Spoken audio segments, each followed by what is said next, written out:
His house was raided in 1975, where more than $500,000 worth of cash was found at the scene. Lucas was arrested and later sentenced to 70 years in prison for over 100 drug-related convictions. The heroin dealer and organized crime boss operated in Harlem during the late 1960s and early 1970s. Renowned for buying his supplies direct from sources in the Golden Triangle, Lucas stored the goods in coffins of dead American servicemen. His career was famously dramatized in the 2007 film, American Gangster. He was portrayed by Denzel Washington. Coke was detained during a routine roadblock while dressed as a woman, before handing himself over to the police. The Jamaican drug kingpin and leader of the ominous Shower Posse gang is said to have built a fortune of more than $30 billion before his arrest in 2010. Coke's privileged upbringing meant he went to school with children of the country's political elite, before taking over his father's gang. He became the leader of Kingston's Tivoli Gardens, distributing money to the area's poor, creating employment and setting up community centers while also exporting of vast quantities of marijuana and cocaine to the U.S. Blanco's violent methods made her the victim of innumerable assassination attempts by rivals. Ruthless, brutal, and believed to be psychotic, Blanco loved wearing couture fashions, smoking crack, and ordering creative, cold-blooded assassinations. Responsible for an estimated 200 murders, including the shooting of a 2-year-old, Blanco was imprisoned for 20 years. She continued her cocaine business while behind bars and was released from prison in 2004. 2 weeks ago, the notorious gangster was shot dead by riders on a motorcycle, an assassination method she had been credited with inventing.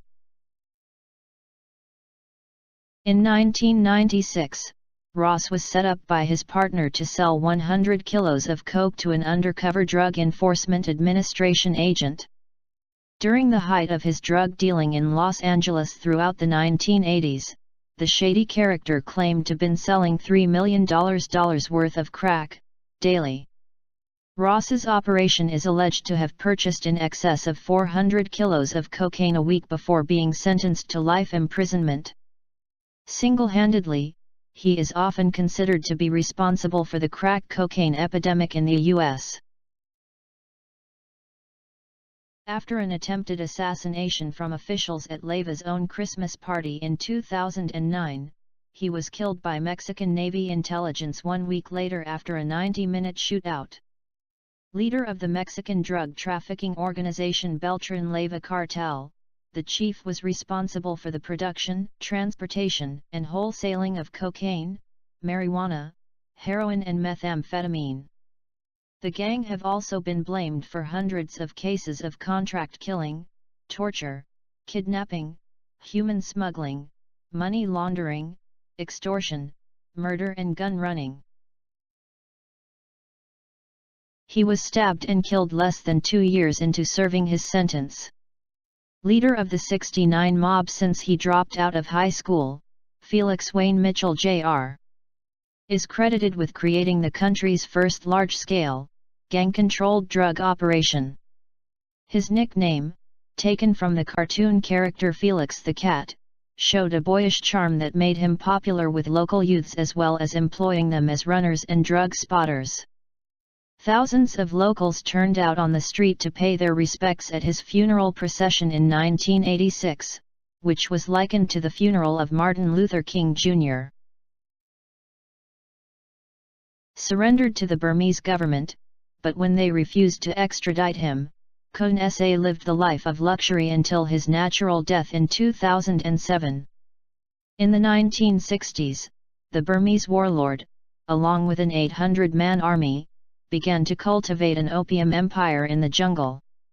Khun Sa, which means Prince Prosperous, is also famed as being the world's most prolific heroin trafficker, producing an estimated 1/3 of the world's supply.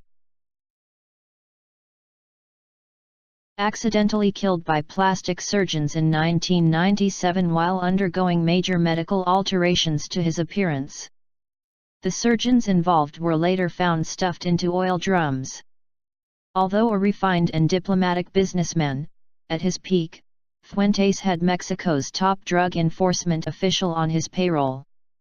Gaining his nickname because of the large fleet of planes he used to transport drugs, the smuggler was transporting 4 times more cocaine to America than any other trafficker in the world. Amado's operations were carried out on such a large scale that he became the most wanted trafficker in the world. While being chased by the Colombian National Police in 1993, the fugitive attempted to escape by running across the roofs of adjoining houses to reach a back street but was shot dead. The Colombian narco-terrorist and drug lord was declared by Forbes magazine in 1989 as the 7th richest man in the world. With an estimated personal fortune of $25 billion, the ruthless kingpin is said to have controlled 4/5 of the world's cocaine market. A family man who experienced a short career in Colombian politics, Escobar was also responsible for smuggling 15 tons of cocaine a day into America.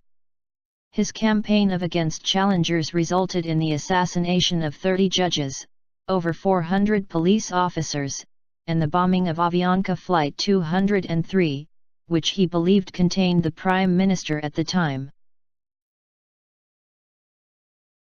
Currently lodged in USA prison, he might only be 5 feet 6 inches tall, but Lora has been named the biggest drug lord of all time by the U.S. Drug Enforcement Administration.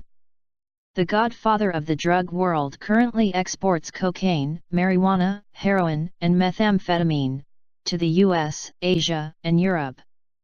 Head of Sinaloa Cartel of Mexico, he was extradited to the US. After he was recaptured 3rd time. His 2 arrests and escape from high-security prisons in no less than high-octane Hollywood drama movie.